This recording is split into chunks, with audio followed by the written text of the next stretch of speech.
नमस्कार दोस्तों, स्वागत है आप सभी का एजुकेशन 790 चैनल पर। मैं अमन यादव। दोस्तों, आज की इस वीडियो में हम लोग महेश बंडवाल भारत के भूगोल में अध्याय 6 को पढ़ रहे थे, जिसमें जो है हम लोग प्राकृतिक वनस्पतियों के बारे में पढ़ रहे थे। तो इसमें जो है हम लोग आज जो अगला टॉपिक है हमारा उसको देखेंगे हम लोग, वन उत्पाद एवं उनकी उपयोगिता। इसको आज हम लोग शुरू करेंगे। तो बिना किसी देरी के साथ चलिए शुरू करते हैं। और शुरू करने से पहले एक चीज़ बता दूं कि हमने अपने चैनल पर बहुत सारी प्लेलिस्ट अपलोड कर रखी है, जाकर उनको देखिए। अगर आपको हमारी वीडियोस अच्छी लगती है तो उनको लाइक किया करिए और हमारे चैनल को सब्सक्राइब करिए। चलिए दोस्तों, स्टार्ट करते हैं। तो देखिए, शुरू करते हैं। ईंधन की लकड़ी, इमारती लकड़ी एवं काष्ठ कोयला के अतिरिक्त वन अनेक अन्य उत्पाद प्रदान करते हैं। इनमें बांस, बेंत, तेंदू पत्ते, घासें, तेल, लाख, राल, गोंद, रंग, शहद, मोम, सब्जियां, फल, जड़ें तथा कंद आदि शामिल हैं। अब देखिए, एक एक करके हम देख लेते हैं जो प्राकृतिक वनस्पति पाई जाती हैं किसी खास जगहों पर, उनके बारे में देखेंगे। देखिए, सबसे पहला जो है वो है बांस। ठीक है, तो बांस अधिकांशतः मानसूनी प्रदेश में पाया जाता है, जहां औसत वार्षिक वर्षा जो है 150 सेंटीमीटर से अधिक होती है। कुछ बांसों की ऊंचाई 30 मीटर तक की होती है और इसका उपयोग अनेक उद्देश्यों जैसे टोकरी बनाना, छाजन निर्माण, कागज तथा लूगदी बनाने के लिए किया जाता है। भारत में 100 से अधिक किस्मों के बांस पाए जाते हैं और योजना आयोग के अनुसार बांस देश के कुल 1,02,10 वर्ग किलोमीटर वन क्षेत्र में पाया जाता है तथा इसका वार्षिक उत्पादन 4 मिलियन टन है। अगला जो है वो है बेंत। तो यह जो है असम, केरल, कर्नाटक, पश्चिम बंगाल, गुजरात तथा जम्मू कश्मीर के नम व आर्द्र वनों में पाया जाता है। इसका उपयोग डोर, रस्सी, चटाई, बैग तथा टोकरी बनाने में किया जाता है। तीसरा देखेंगे हम लोग तेंदू। तो तेंदू के पत्ते छत्तीसगढ़, झारखंड, उड़ीसा, मध्य प्रदेश, दक्षिण पूर्वी राजस्थान तथा आंध्र प्रदेश से प्राप्त किए जाते हैं और इनकी उपयोग बीड़ी बनाने में होता है। अगला देखिए, चौथा है घास। तो भारतीय वनों में अनेक प्रकार की उपयोगी घासें पाई जाती हैं। जैसे कुछ प्रमुख घासें हैं सवाई, जो कि अर्ध हिमालय तराई क्षेत्र में पाई जाती हैं। फिर है एलिफेंट ग्रास, जो असम में पाई जाती है। स्पीयर ग्रास, उल्ला तथा पन्नी घासें इत्यादि। खसखस घास, जो भरतपुर तथा सवाई माधोपुर का उपयोग गर्मी के दिनों में ठंडे पर्दों के लिए किया जाता है। और रोशा, नींबू तथा अदरक की घासों से औषधि तथा सुगंधित तेल प्राप्त किया जाता है। अब देखिए, पांचवा है कि तेल। देखिए, जड़ी बूटियों, पौधों तथा वृक्षों का उपयोग अनेक प्रकार के सुगंधित द्रव्य तथा तेल बनाने में किया जाता है। इनमें से कुछ प्रमुख हैं जैसे कि कपूर, लौंग, इलैंग, यूकेलिप्टस का तेल, चमेली का तेल, खसखस का तेल, लेवेंडर का तेल, नींबू घास का तेल, पुदीने का तेल, चंदन का तेल, पचौली का तेल, तारपीन का तेल, जायफल का तेल और चंपा तेल आदि। तो हमें प्राकृतिक चीज़ों से ये तेल को भी प्राप्ति होती है। अगला देखिए, जो छठा जो है चपड़ा। ठीक है, इसको सलाइक कहते हैं। तो यह केरिया लैका नाम के कीड़े द्वारा सावधित किया जाता है, जो परपोषी वृक्ष जैसे पलास, पीपल, कुसुम, शीशो, फूल, गुल्लर, सीरस तथा बरगद के रस द्वारा पोषित होते हैं। अगला देखिए, एक चीज हम लोग और देख लेते हैं, महत्वपूर्ण चीज, कि भारत में पहला वन सम्मेलन कब हुआ था। देखिए, नवंबर 2011 में भारत का पहला वन सम्मेलन आयोजित किया गया था, जिसका विषय वस्तु थी बदलती दुनिया में वन। तो इसका जो आयोजन किया गया था वो भारत के पर्यावरण व वन मंत्रालय ने किया।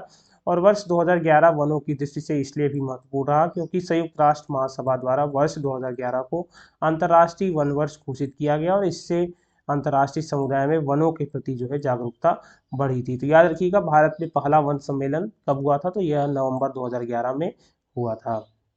चलिए, जो पढ़ रहे थे उसको कंटिन्यू करते हैं। देखिए, विश्व में लाख के उत्पादन में भारत का एकाधिपत्य मोनोपोली है और इसका उपयोग रेशम की रंगाई में तथा चूड़ियां, रंग, युद्ध सामग्री, पटाखे, ग्रामोफोन के रिकॉर्ड, मोहरी लाख, विद्युत रोधक सामग्री, जूतों की पॉलिश, प्लास्टिक ढांचा, स्पिरिट, बेकिंग एनेमल तथा जहाज़ों के एंटी मोल्डिंग कंपोजिटरी बनाने में किया जाता है। देखिए, अगला जो है वो है राल, जिसको रेजिन कहते हैं। तो राल फेनियो ओरिगेमी प्रजाति की वनस्पति का निस्राव है और यह पीले रंग का ठोस पदार्थ है जो जल में घुलनशील नहीं है, परंतु अल्कोहल में यह घुलनशील है। हिमालय में शंकुधारी पाइन वनों में राल का एकत्रण वाणिज्यिक दृष्टि से किया जाता है और इसका उपयोग साबुन बनाने में तथा कागज एवं कपड़ों को चिकना करने में और मोहरी लाख, लिनोलियम, स्नेहक रंग तथा स्याही बनाने में किया जाता है। 8वां है आपका गोंद, तो यह बबूल से मिलता है, ठीक है, बबूल जिसको क्या कहते हैं अकेशिया के नाम से जानते हैं। कैरो, मेस्क्विट तथा कटीरा गम से प्राप्त किया जाता है और इसका उपयोग चिपकाने वाले पदार्थ के रूप में प्रिंटिंग में तथा कपड़ों के परिष्करण में, रंग तथा दवाई बनाने में किया जाता है। 9वां है आपका चर्म शोधक तथा रंग, तो चर्म शोधक का उपयोग खालों तथा चमड़ों में प्रोटीन स्कंदन के लिए किया जाता है, जिसके प्रतिरोधी चमड़े का उत्पादन किया जाता है। हल्के वनस्पति चर्म शोधकों की प्रधानता चमड़ों के उत्पादन में देखी जा सकती है। चर्म शोधक मैंग्रोव, सुंदरी वृक्ष, थाट एवरम, सुमैक, अर्जुन, इंडियन आलमंड, ठीक है, बेर, कुडप्पा, आलमंड, आंवला तथा चेस्टनट की छालों तथा धुमिया के पत्तों से प्राप्त होता है। 10वां है आपका कत्था, जो आप लोग नहीं, मतलब जैसे घर के दादा दादी हैं वो लोग खाते रहते हैं। तो यह खैर वृक्ष की लकड़ी से प्राप्त किया जाता है, जो उत्तराखंड, उत्तर प्रदेश, हिमाचल प्रदेश, मध्य प्रदेश, छत्तीसगढ़, झारखंड, गुजरात तथा बिहार में पाया जाता है। इसके महत्वपूर्ण कारखानों जैसे कहाँ पे हैं, जैसे बरेली उत्तर प्रदेश तथा शिवपुरी मध्य प्रदेश में स्थित है। अगला है आपका फल सब्जियां भी प्राप्त होती हैं हमें पेड़ पौधों से। देखिए वनों में प्राप्त फल तथा सब्जियां हैं जामुन, बेल, बेर, गुल्लर, कटहल, आंवला, इमली, खीरनी, करौंदा, खजूर, चिलगोजा, चींच, मुनगा, चकुरा, अरवी, रतालू, कानी, अकाना, खिरची, जारूंगी, सुआ, सहजन, सैंडल, मशरूम, कुचही, ठीक है। 12वां किस लिए प्रयोग किया जाता है, तो चारागाह के लिए भी प्रयोग किया जाता है। वन घरेलू पशुओं के लिए चारागाह होते हैं तथा लगभग 30,000 पेड़ पौधे पशुओं तथा सूक्ष्म जीवों का आवास भी होता है। 13वां है वन तथा जलवायु को भी प्रभाव करते हैं। जलवायु, तापमान तथा वृष्टिपात भी प्रत्यक्ष रूप से वनों की मौजूदगी तथा गैर मौजूदगी से प्रभावित होते हैं और किसी प्रदेश में अधिक वन होने पर वहीं पर वर्षा भी जो है अधिक होती है। अब देखिए दोस्तों इंपॉर्टेंट टॉपिक है, अब जो हम पढ़ने वाले हैं वो है राष्ट्रीय वन नीति के बारे में, तो इस पे पूरा फोकस अच्छे से बनाइए। देखिए ब्रिटिश शासित भारत में सन 1855 में लॉर्ड डलहौजी ने पूरे देश में वनों के संरक्षण के लिए नियम बनाए। इसके अंतर्गत मालाबार की पहाड़ियों में बबूल और नीलगिरी के पेड़ लगाए और इसी दिशा में सन 1865 और सन 1878 में वन अधिनियम फॉरेस्ट एक्ट का निर्माण किया।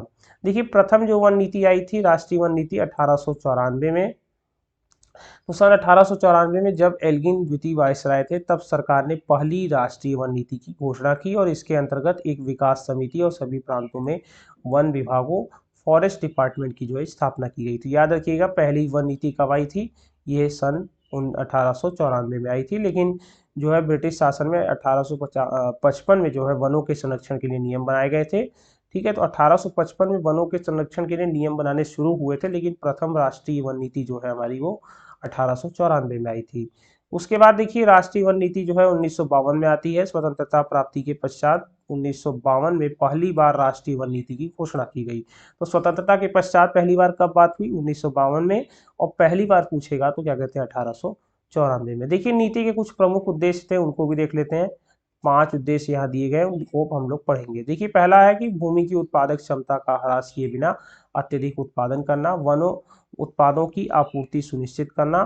ठीक है, तीसरा है रक्षा, संचार एवं उद्योग के लिए आवश्यक वन उपज उपलब्ध कराना। और चौथा है पहाड़ी क्षेत्रों में 7% क्षेत्र पर एवं मैदानी क्षेत्रों में 20% क्षेत्र पर वन सुनिश्चित करना, ताकि न्यूनतम राष्ट्रीय औसत वन 33% बना रहे। पांचवा है आवश्यकताओं से सामंजस्य रखते हुए अधिकतम वार्षिक आय प्राप्त करने के लिए वनों का प्रबंधन करना। देखिए वनों में अधिकतम आय प्राप्त करना सरकार का मुख्य लक्ष्य हो गया। ठीक है, इसी कारण वर्ष 1952 से 1981 के बीच कृषि फसलों के अंतर्गत आने वाला क्षेत्र 1188.5 लाख हेक्टेयर से बढ़कर 1429.4 लाख हेक्टेयर हो गए और कृषि फसलों के अंतर्गत 242 हेक्टेयर की यह वृद्धि ग्रामीण क्षेत्रों की वनाच्छादित भूमि को वृक्ष विहीन करके प्राप्त की गई।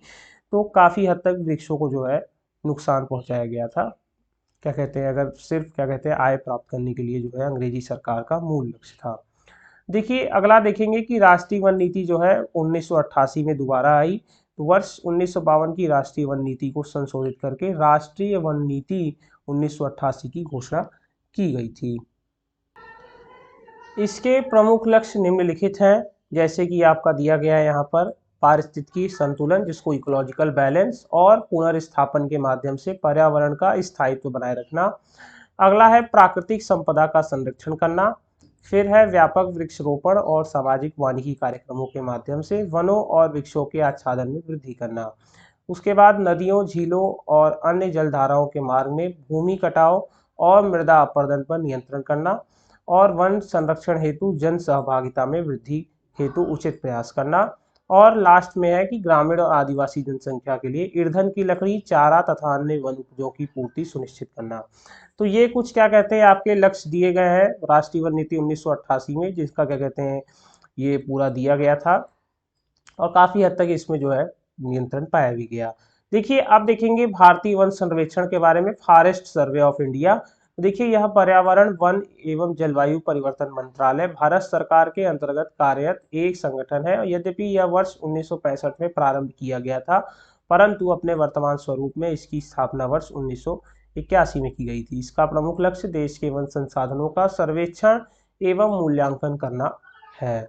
देखिए वन अनुसंधान संस्थान जो देहरादून में स्थित है, ठीक है, याद रखिएगा कहाँ पे, देहरादून में। तो वन अनुसंधान संस्थान जिसको फॉरेस्ट रिसर्च इंस्टीट्यूट, देहरादून की स्थापना जो है वर्ष 1906 में इंपीरियल फॉरेस्ट रिसर्च इंस्टीट्यूट के रूप में की गई थी। कब हुई थी? 1906 में देहरादून में हुई थी, याद रखिएगा। इसका प्रमुख कार्य क्या है कि वन अनुसंधान करना तथा वन अधिकारियों तथा वन रेंजरों को प्रशिक्षण प्रदान करना था। इसके 4 क्षेत्रीय केंद्र हैं, कहाँ कहाँ? कोयम्बटूर तमिलनाडु में, बुरनीहाट मेघालय में, तीसरा बेंगलुरु कर्नाटक में, और चौथा जो है जबलपुर मध्य प्रदेश में है।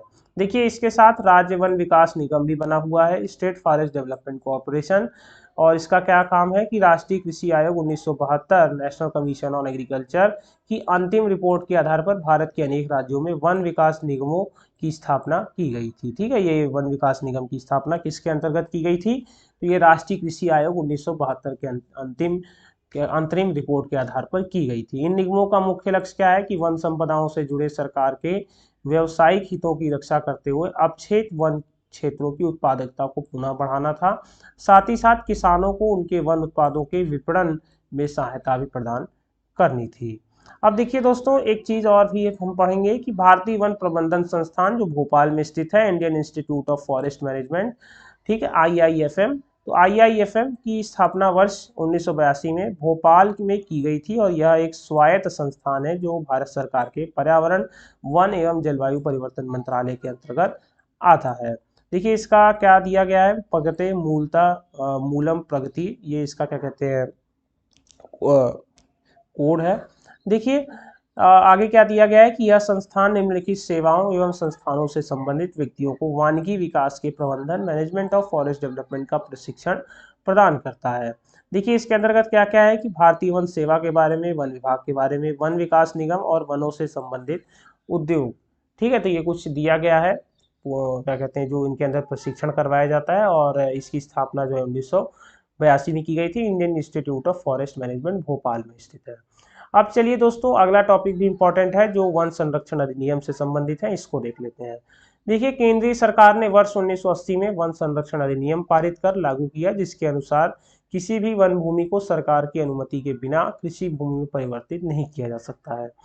इस आगे देखिए वर्ष 1988 में इस अधिनियम में संशोधन कर इसे और प्रभावी बना दिया गया था। चलिए पहले उसको आगे पढ़ने से पहले एक चीज हम देख लेते हैं सामाजिक वानिकी के बारे में। देखिए ग्रामीण क्षेत्र के निवासियों, कृषकों एवं कृषि श्रमिकों को चारा, भोजन, फल, रेशे एवं जैविक उर्वरकों जैसी 5 बुनियादी आवश्यकताओं की पूर्ति स्थानीय स्तर पर कराए जाने तथा पर्यावरण क्षति को कम करने के उद्देश्य से ग्राम समाज की खाली पड़ी भूमि पर बड़े पैमाने पर वृक्षारोपण कराए जाने की नीति एवं तत्संबंधित कार्यक्रम को सामाजिक वानिकी के नाम से जाना जाता है। इसके अंतर्गत समाज के सभी लोगों को उनकी खाली पड़ी भूमि पर वृक्षारोपण करने के लिए जो है प्रेरित किया जाता है। काफी अच्छा कार्यक्रम है। देखिए सामाजिक वानिकी को आपको पढ़ना याद रखना चाहिए, कई बार कहीं ऐसे लिखने में काम आ सकता है।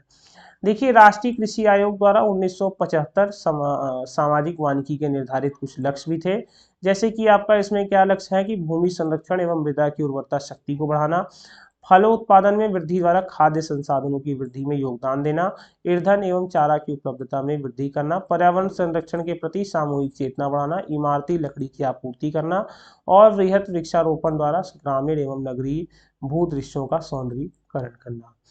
चलिए आगे देखते हैं कि सामाजिक वानिकी कार्यक्रम छठी पंचवर्षीय योजना से प्रारंभ किया गया। तब से लेकर वर्तमान तक सामाजिक वानिकी के 3 संघटक तैयार किए गए हैं। इसमें 3 कौन कौन से हैं? देखिए, कृषि वानिकी, तो इसमें कृषि वन विभाग द्वारा सस्ती दरों पर उपलब्ध कराए गए पौधों को अपने खेतों तथा उनके मेड़ों पर लगाना होता है। दूसरा क्या है? सार्वजनिक वानिकी, तो वन विभाग द्वारा तीव्र गति से बढ़ने वाले पेड़ों को सड़क, रेल तथा नहरों के किनारे एवं सार्वजनिक क्षेत्रों पर लगाया जाता है और जिसका उद्देश्य समुदाय के लोगों की आवश्यकता की पूर्ति होती है। तीसरा क्या है? सामुदायिक वानिकी, ठीक है, ग्रामीणों द्वारा ग्राम समाज की भूमि पर वृक्षारोपण, और यह सामाजिक वानिकी का स्वयं नियोजित कार्यक्रम है। तो अभी हम लोग देख रहे थे वन संरक्षण अधिनियम के बारे में। हमने पढ़ा था कि केंद्र सरकार ने वर्ष 1980 में जो है वन संरक्षण अधिनियम पारित किया था और 1988 में जो है इस अधिनियम में जो है संशोधन कर इसे और प्रभावी बना दिया गया था। इसके बाद हमने देखा कि निर्धारित लक्ष्य क्या क्या थे सामाजिक वानिकी के। अब देखिए यहाँ पे हम और आगे पढ़ते हैं। देखिए, उपयुक्त अभियान के समीक्षारोपांत विदित होता है कि सामाजिक वानिकी योजना आंशिक रूप से ही सफल हो रही। वृक्षारोपण के लिए वृक्षों का चयन व समुचित व्यवस्था नहीं की गई थी। आवंटित धन का दुरुपयोग, वृक्षों की अवैध कटाई आदि कमजोरियां व्याप्त रही थी। अब देखिए यहाँ पे कृषि वानिकी के जो है बारे में दिया गया है, उसको पढ़ लेते हैं। ऐसी भूमि उपयोग प्रणाली एवं प्रौद्योगिकी जिसके लाभदायक वृक्षों के साथ साथ विभिन्न ऋतुओं की फसलें भी उगाई जाती हैं, कृषि वानिकी संज्ञा से अभिहित की जाती है। इस खेती की पद्धति में सभी प्रबंधन जैसे कि सिंचाई, उर्वरक, खरपतवार एवं कीट व्याधि नियंत्रण एक साथ किए जा सकते हैं। अलग से पेड़ों के लिए कुछ नहीं करना पड़ता है और उत्पाद के रूप में ईंधन की लकड़ी, हरा चारा, छाया आदि भी उपलब्ध हो जाते हैं। कृषि का जोखिम घट जाता है, भूमि की उपयोगिता भी जो है बढ़ जाती है। कृषि वानिकी के उद्देश्य दिए गए हैं, इसमें 4 उद्देश्य हैं, उनको पढ़ लेते हैं। वर्षा का प्रभावी उपयोग करके अधिक से अधिक उत्पादन कर लेना और अयोग्य बंजर भूमि का वैकल्पिक उपयोग करना, बेरोजगारों एवं कृषि श्रमिकों को रोजगार के अवसर प्रदान करना, पर्यावरण, पारिस्थितिकी एवं जलवायु को सुव्यवस्थित कर सुधार करना। देखिए, कृषि वानिकी के किस प्रकार के स्वरूप हैं? देखिए, इसमें एक 5 स्वरूप दिए गए हैं, ठीक है, इनको हम लोग पढ़ लेते हैं। देखिए, एक पहला स्वरूप किस प्रकार से है? एग्रो सिल्वीकल्चर, जिसमें फसलों और ईंधन के पेड़, ठीक है, जैसे आलू और पॉपुलर लगाने की बात कही गई। दूसरा है एग्रो और हार्टिकल्चर, जिसमें फसलें और फल और वृक्षों लगाए जाएंगे जैसे मसूर और आंवला। उसके बाद है एग्रो सिल्वी पास्चुरल, मतलब फसलें, पेड़ और चारागाह तथा पशु के बारे में देखा जाएगा। और उसके बाद है एग्रो हार्टी सिल्वीकल्चर, जिसमें फसलें, फल और ईंधन के पेड़ लगाए जाएंगे। उसके बाद है सिल्वी पास्चुरल, जिसमें पेड़, चारागाह और पशु की बात की जाएगी। देखिए, प्रणाली क्या चीज़ है उसके बारे में पढ़ लेते हैं। खेती को टिकाऊ बनाने में कृषि वानिकी अहम भूमिका निभा सकती है।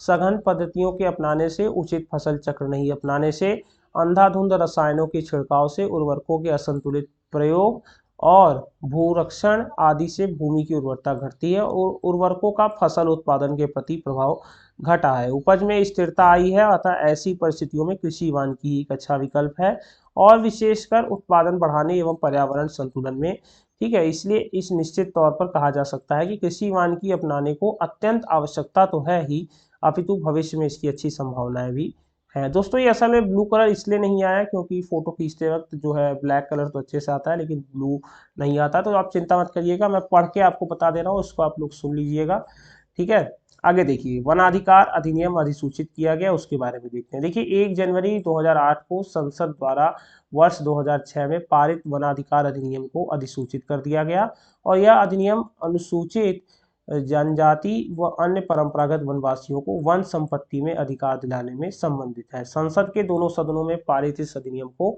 जनवरी 2007 में जो है मंजूरी मिली थी। इस अधिनियम के तहत वनवासियों को कौन कौन से प्राप्त अधिकार हैं उनको देख लेते हैं।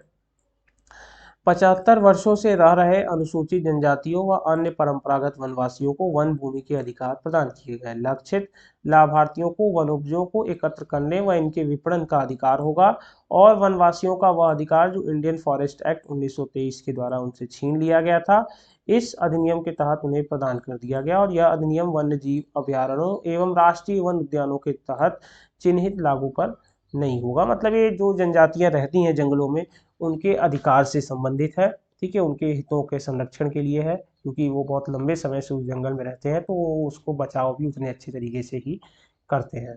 देखिए दोस्तों, हम लोग पढ़ रहे थे कि यहाँ पर ये वन संरक्षण अधिनियम के बारे में, तो उसी के बारे में जो है आगे भी चर्चा की गई है।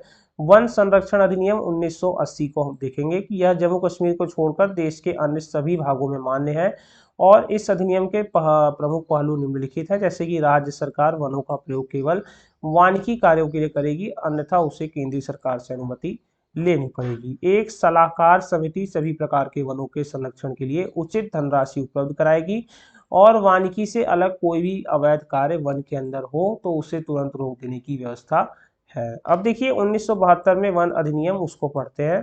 इस अधिनियम में कुछ संशोधन किए गए जिसके अंतर्गत निम्नलिखित परिवर्तन हुए। अब देखिए उन परिवर्तनों को हम लोग देख लेते हैं। तो देखिए पहला क्या था कि वन के भीतर बिजली की लाइन बिछाना, भूकंप का सर्वेक्षण करना, बांध परियोजना प्रारंभ करने जैसी कुछ अवानिकी कार्यों के लिए केंद्र सरकार से पूर्व सहमति लेकर कार्य किया जा सकता है। अगला क्या है, चाय काफी मसाले रबड़ आदि को अवानिकी कार्यों में गिना जाता है। तीसरा क्या चीज है कि यदि फल वाले वृक्ष, तेल देने वाले या औषधि प्रदान करने वाले पेड़ भी लगाने हो तो वहां के पूर्वत पेड़ों को काट कर ऐसा करने का कोई प्रावधान नहीं है। ठीक है, ऐसा नहीं कि पुराने पेड़ों को काट कर आप अपनी जरूरतों के पेड़ को लगा रहे हैं। इसके लिए केंद्र सरकार की जो है अनुमति लेनी पड़ती है। आगे देखिए टसर सिल्क के लिए रेशम के कीड़ों का पालन हमारे देश के आदिवासियों का प्राचीन पेशा है, परंतु इस अधिनियम के अंतर्गत इस बात पर बल दिया गया कि कीड़ों का पालन जो है अर्जुन अथवा आसन जैसे वृक्ष जैसे किसी एक प्रकार के पेड़ पर न करके मिश्रित प्रजातियों के पेड़ पर किया जाए। ठीक है, एक ही प्रकार के पेड़ों पर न करके अलग अलग पेड़ों पर किया जाए। अगला है कि रेशम के कीड़ों का पालन करने के लिए केवल शहतूत के पेड़ों का लगाना भी एक गैर वानिकी कार्य माना गया है, क्योंकि इससे वनों की विविधता नष्ट होती है। वह मोनोकल्चर यानी एक प्रजाति को बढ़ावा मिलता है जो पर्यावरण की दृष्टि से उचित नहीं है। छठा क्या है कि वन के अंदर खनन को गैर वानिकी माना गया है। गैर वानिकी मतलब कि जो वनों का जो नियम है, जो संरक्षण अधिनियम, उसके विरुद्ध वह काम हो रहा है।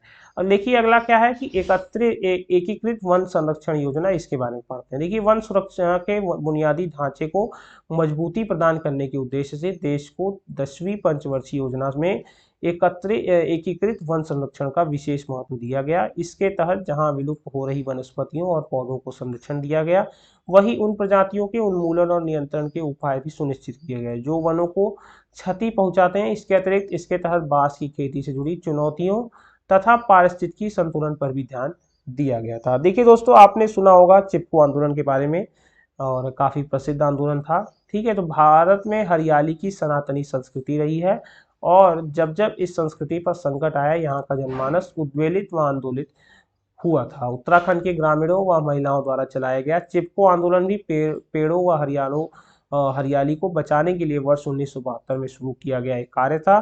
तब उत्तराखंड उत्तर प्रदेश का ही जो है एक हिस्सा हुआ करता था। चिपको आंदोलन की शुरुआत उत्तराखंड के टिहरी गढ़वाल जनपद से हुई थी और वर्ष 1978 में पेड़ों को बचाने के लिए महिलाओं ने न सिर्फ गिरफ्तारियां दी बल्कि गोलियों का भी सामना किया था। चलिए आगे देखिए, चिपको आंदोलन के प्रेरणा स्रोत जाने माने पर्यावरण सुंदर लाल बहुगुणा थे और टिहरी गढ़वाल का नवजीवन आश्रम इस आंदोलन का मुख्य केंद्र था। सुंदरलाल बहुगुणा द्वारा प्रेरित इस आंदोलन को अंतर्राष्ट्रीय ख्याति भी मिली थी। ठीक है, आगे देखिए, राष्ट्रीय बांस मिशन का पुनर्गठन किया गया, इसके बारे में देख लेते हैं। देखिए 25 अप्रैल 2018 को प्रधानमंत्री की अध्यक्षता में आर्थिक मामलों पर मंत्रिमंडलीय समिति ने सतत कृषि हेतु राष्ट्रीय mission NMSA national mission for sustainable agriculture के अंतर्गत केंद्रीय आयोजित पुनर्गठित राष्ट्रीय बांस मिशन की स्वीकृति प्रदान की थी। यह मिशन संपूर्ण मूल्य श्रृंखला बनाकर तथा उत्पादों का उद्योग के साथ प्रभावी संपर्क स्थापित करके बांस क्षेत्र का संपूर्ण विकास सुनियोजित करेगा। केंद्रीय हिस्से के रूप में 950 करोड़ रुपए सहित इस मिशन हेतु कुल 1290 करोड़ का प्रावधान किया गया और इस योजना से प्रत्यक्ष और अप्रत्यक्ष रूप से किसानों, स्थानीय कारीगरों तथा बांस क्षेत्र में काम कर रहे अन्य लोगों को लाभ होगा। राष्ट्रीय बांस मिशन नेशनल बैम्बू मिशन एक केंद्र प्रायोजित परियोजना के रूप में वर्ष 2006-07 में प्रारंभ किया गया था और वर्ष 2014-15 के दौरान इस मिशन को बागवानी के एकत्रित विकास हेतु के अंतर्गत शामिल कर लिया गया था। किसके अंतर्गत? Mission for integrated development of horticulture के अंतर्गत शामिल किया गया था। तो ये क्या था? यह राष्ट्रीय बांस मिशन का जो है पुनर्गठन किया गया था, उसके बारे में यहाँ पर दिया गया था। अब देखिए दोस्तों, लास्ट जो हमारा टॉपिक है उसको देख लेते हैं। भारत के प्रमुख वानिकी शोध संस्थान। देखिए शोध संस्थान रिसर्च इंस्टीट्यूट का होना काफ़ी जरूरी है। तो देखिए यहाँ पर आपके क्या कहते हैं 15 जो है दिए गए हैं वानिकी शोध संस्थान, उनको हम देख लेते हैं। देखिए पहला है आपका फॉरेस्ट रिसर्च इंस्टीट्यूट, जो कि आपका देहरादून उत्तराखंड में हमने पढ़ा था अभी पीछे FRI के बारे में। अगला है एरिड फॉरेस्ट रिसर्च इंस्टीट्यूट, जो कि आपका क्या कहते हैं जोधपुर राजस्थान में है। Institute of would science and technology, जो कि आपका बेंगलुरु कर्नाटक में है। और रेन फॉरेस्ट रिसर्च इंस्टीट्यूट, जो आपका जोरहट राजस्थान में स्थित है। Institute of forest genetics and tree breeding, Coimbatore Kerala में स्थित है। Centre of social forestry and eco rehabilitation, जो आपका इलाहाबाद उत्तर प्रदेश में स्थित है। Himalayan forest research institute, Shimla Himachal Pradesh में है।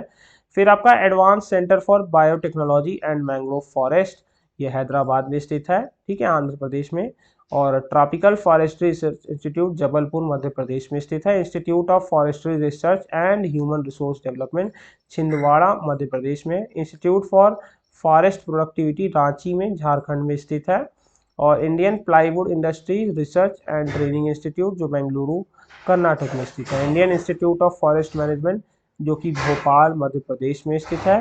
जीवी पंत हिमालय पर्यावरण एवं विकास संसाधन संस्थान, जो अल्मोड़ा उत्तराखंड में स्थित है। कटिबंधी वनस्पति बागान और अनुसंधान, जो है तिरुवनंतपुरम, जो है आपका केरल में स्थित है। देखिए उपयुक्त नवीन अनुसंधान केंद्रों के अतिरिक्त कई वन्य जीव अनुसंधान केंद्र भी स्थापित किए गए।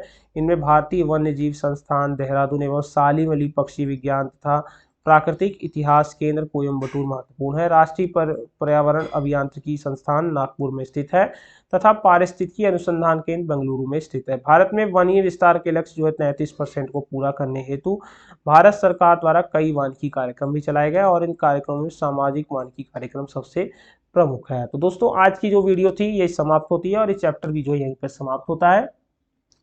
और कल जो है हम लोग अपने नए चैप्टर के साथ प्रस्तुत होंगे। तो अगर आपको ये वीडियो अच्छी लगी हो तो इसको लाइक करिए, चैनल को जरूर से जरूर सब्सक्राइब किया करो और बने रहिए चैनल के साथ। तब तक के लिए जय हिंद जय भारत।